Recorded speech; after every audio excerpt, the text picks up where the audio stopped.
Hey there, it's I, Darth Blint, and today I want to talk about commit to the challenge. Commit to the challenge. What do I mean by that? Well, let's find out now. So I'm going to start by telling a story that happened to me in the past, and I think you'll understand what I'm talking about. So some names have been changed, except for my own. So I was hanging out at the house, and my friend Chuck called me, said, "Hey, me and my sister are going over to the lake. Do you want to come with us to the lake?" I'm like, "Heck yeah, let's go to the lake."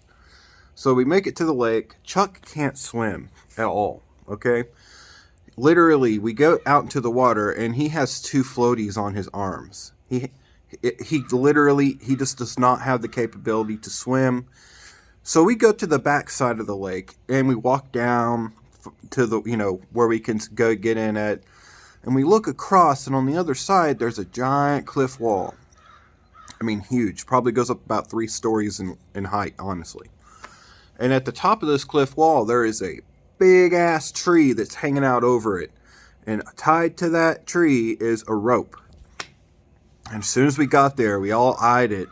We all started making jokes about, "Hey man, you should go jump off that. Hey man, you should go jump off that." Or telling her, "You should go jump off of it." So we got in the water and we started, swimming around. I was back floating, doing whatever. And we slowly started migrating to the other side of the lake, while Chuck had his arm floaties on. Well, we get to the other side of the lake after some time, and all of a sudden, the whole joke of "you should, you should, you should," we were all three climbing the cliff wall. Just practically playing chicken with each other to see how far one of us would actually go. After about 10 minutes, we made it to the top of the cliff.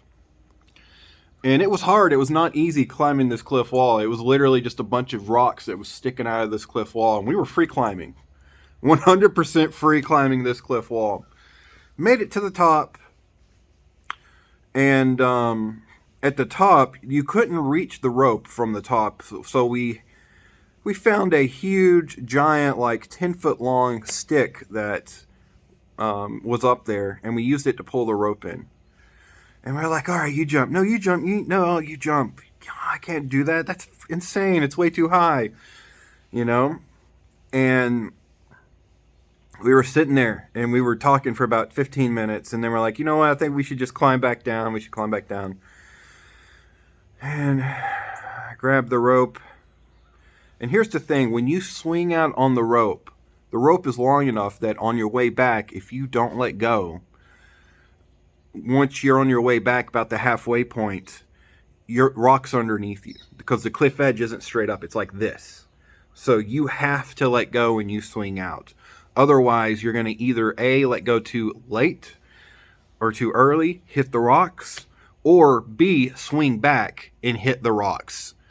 Because the rope was so long that when you would swing back, you were probably about 6 feet underneath the cliff head, 6 to 10 feet, and you would hit the cliff wall with all these jagged rocks anyways.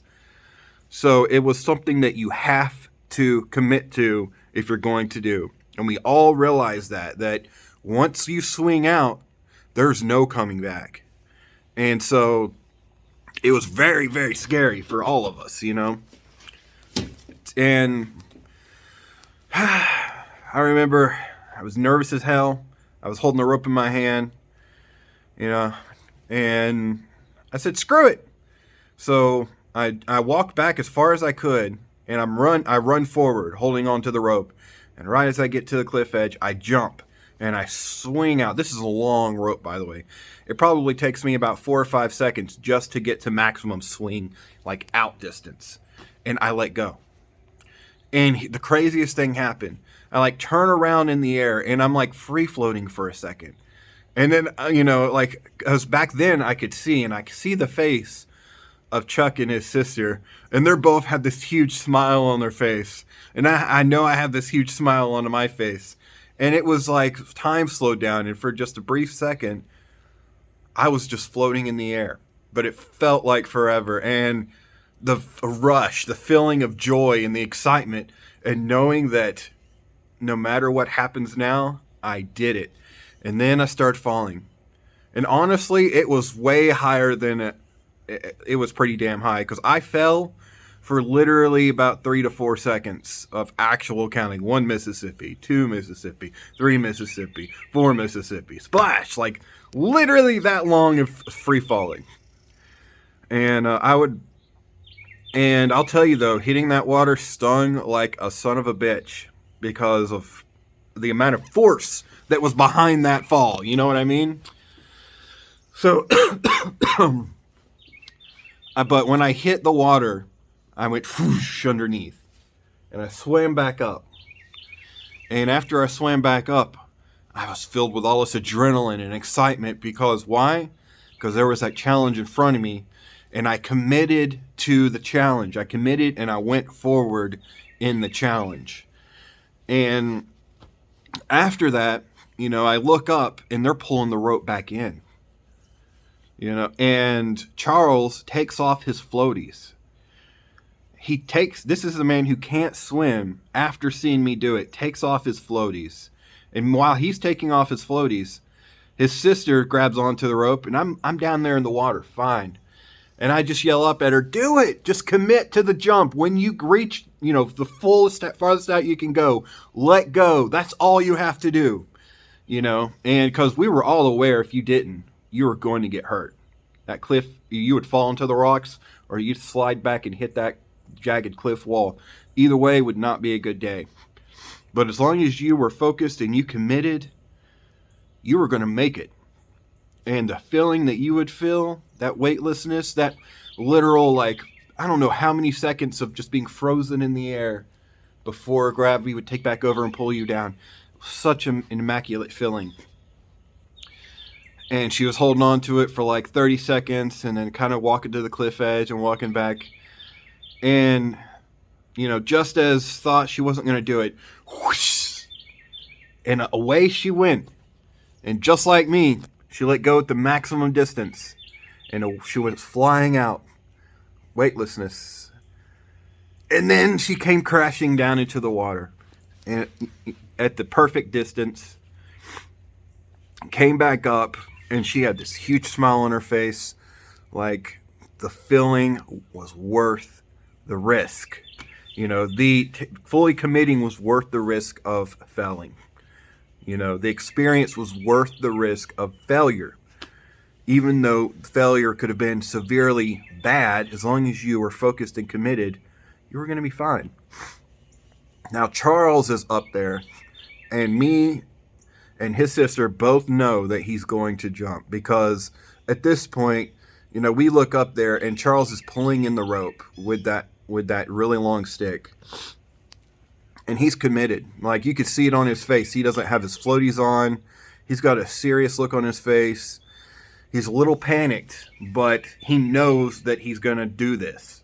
So he pulls the rope in, and you could see him. At this point, I know for a fact his adrenaline was running, because his breathing was really labored. And it wasn't like this when we got up there. But that's because in his mind, he had decided this is going to happen. And his body was releasing adrenaline. People see fight or flight as a bad thing, or adrenaline is a bad thing. That's your body preparing you for the event that's about to take place. That's what it is. It should not be viewed as a bad thing. Your body is saying, all right, we're going to commit to this. Let me make sure that you're capable of succeeding. That's what adrenaline does in those situations. Quit viewing it as the worst thing ever. Oh, you've got too much adrenaline going on. No, it's a byproduct of you getting ready to do a task that is, challenging, and your body is placing its bets on you succeeding. That's all it is. So what happens next is, he disappears out from view with that rope, and we could see it tugging tight. And he stands there for probably 10, 15 minutes. And then me and his sister are like, come on, it'll be all right. We will bring you back up to the top of the water, because I have swam with Chuck before. And basically, he would hold on around my shoulders or neck, and I would just swim, with him having no floaties, because I'm such a great swimmer that I could support both of us in the water easily, and he would trust me to do that. So he walks back over and he goes, "You better pull me back up." I was like, "I'm going to pull you back up. That's the plan." I'm like, "You have to experience this." I realize getting into the water just causes a new dilemma for you, you know what I mean? But you have to experience this. You're going to be fine. Trust me, you are not going to die today as long as you let go and commit to the challenge, So he disappears again over the cliff edge, and the rope goes very tight. And a little bit more time passes by, and me and his sister are just down there discussing, is he going to do it? Is he going to do it? And then all at once, I hear him go, "Scream!" And the rope swings out. And then as he reaches the maximum distance out, he lets go. And then when you let go, it's like this. You swing out, you let go, and then you just keep going out. You're not falling yet. And then the falling begins to happen. And he starts falling. And he's just, the weightlessness, the feeling, the adrenaline, all of it combined together and committing to this, because if you didn't commit, you're going to be very severely hurt. And he committed, and he fell, and he fell, and he fell, and he hit the water, and like a rock, this guy sunk. I mean, he freaking sunk. I had to swim down probably 10, 15 feet minimum just to reach him. That's how far down he sunk. And when I got down there to him, he wasn't fighting, he wasn't struggling, he wasn't trying to claw his way back up. He was still had his hands up in the air, and he had the smile on his face, and he was still in his mind. He was still in the moment of free fall. And I reach down and I grab his hand and I pull him up, grab him, pull him up, and then take his hand and put it on my shoulder. And then he grabs around my shoulders, and then up we go. And then after that, after facing that challenge, we all wanted to do it again. And we did. We probably did it 15, 20 times that day after that. Why? Because after we experienced it once, we had to experience it again. We had to face the challenge again. Except this time it was easier. And the time after that, it was easier. And it continued to get so easy that there was no thought in the challenge. We would just do it, and the excitement and adrenaline rush was amazing. There was no fear. There was no, what if I don't let go in time? What if I fall? Well, what if I fall on the cliff edge? What if I hit the cliff wall? There was none of that, because at that point we had done it 10 plus times. Everything became easy. It was just like, yeah, this is a fun thing to do, because everything you do in life is a risk. Every damn thing you do in life. You can get in your car this morning, crash on the way to work, break your neck and die. You can be eating a bag of potato chips in your bedroom, have a heart attack or a stroke, fall over and die. Everything is going to be a risk in life. You have to choose, am I satisfied with this risk? Much like yesterday's video, you have to be willing to look at a risk head on, or see an event coming up head on that intimidates you. And you have to be able to grab the rope, smile, and commit to the task ahead of you, especially if it's something that your heart tells you, oh man, I need to do this. I need to do this. That spark inside of you is saying, this has to get done. I can't not do this. Then you need to fully commit. If you don't fully commit, then you're not giving it your all, and you're setting yourself up for less of a outcome than what you deserve. And other people will see you commit, and then they will want to commit. And then the next time you have to commit to a task that causes you to be uneasy or may question your ego, it becomes easier. Why? Because you've already done it once. You've committed to a task that had an unknown outcome and that was going to be stressful, was going to challenge your ego. It was going to cause some sort of, upset that, a potential problem. But as long as you fully commit and you see the other side of this potential problem, and you know that when you get there, everything's going to be okay, even if you don't know how to get from one side to the other, just focus on the other side of whatever that issue is. And just once you get focused on the other side of whatever that issue is, harness that in your mind And then picture in your mind, what does it look like when I get there? And then work backwards to where you are. And that's how you'll know how to get there. Honestly. You know? And just like us swinging after that first time, after 10, 12 times, it became second thought. And that's just how problems in your life will be. You know, challenges of the ego, challenges of the mind. Your thoughts are literally your worst enemy. You know?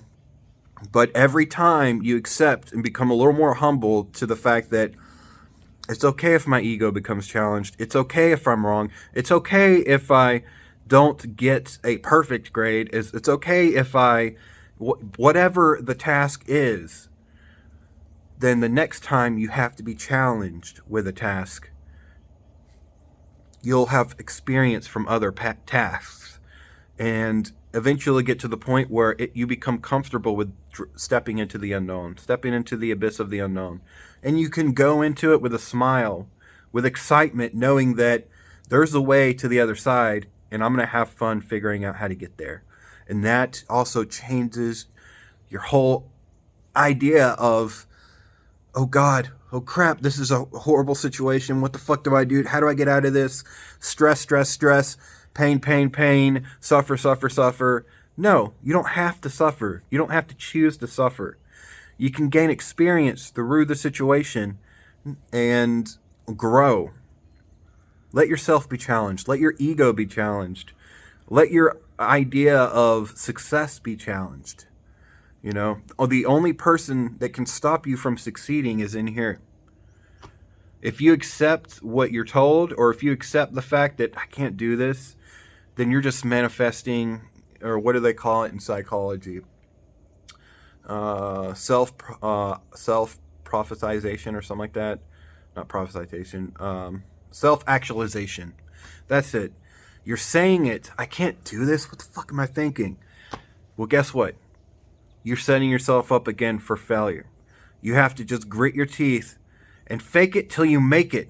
You know, that first swing, I just told myself, it's going to be fine. It's going to be amazing. And as soon as I got swung out and let go, it was fine. And it was amazing. Then the second time, I didn't have to fake it so much because I knew what was on the other side of a challenge. And I knew the amazing feeling of success. Success, challenge plus success equals happiness or contentment. If you don't have challenges in your life, then you're never going to have true happiness. And what do I mean by true happiness? Let's talk about this real quickly. I'll go more in depth on this tomorrow, okay?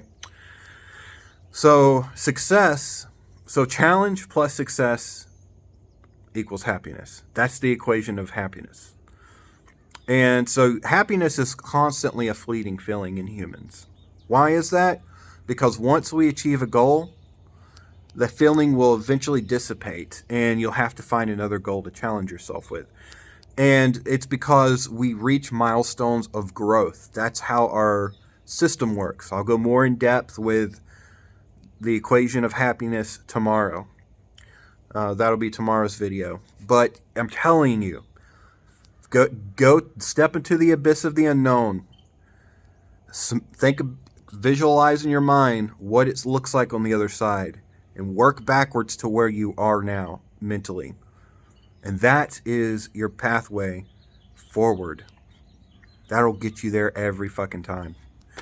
All right, this has been Darth Blint, and may your chains be broken. Don't forget to share this out to those who you think would enjoy this message. And give it a subscribe if you don't care. All right, till tomorrow.